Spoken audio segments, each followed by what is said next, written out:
Hi, and welcome to Simply Learn Stuff. In this video, we will start looking at an overview of the Insert tab. The first group found in the Insert tab is the Tables group. It has options such as inserting pivot tables and normal tables. Inserting a table is very easy.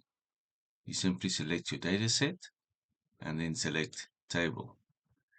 It will give you a little dialog window which automatically selects your data set. If this is incorrect, your dataset can be manually selected. If your data has headers, you include the tick box that says My table has headers. Choosing OK will convert your dataset to a table.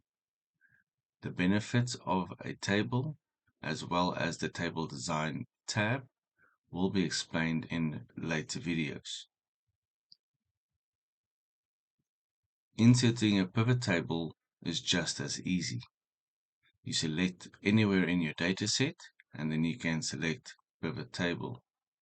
This will open the pivot table or range dialog box. You can choose your dataset if it was automatically selected incorrectly. If you want to add the pivot table to a new or existing worksheet, and if you want to add the data to a data model. The Insert tab Tables group also has a recommended pivot tables option. From this dialog box, it not only creates a pivot table for you, but it automatically summarizes or gives suggestions to summarize your data that you can choose from.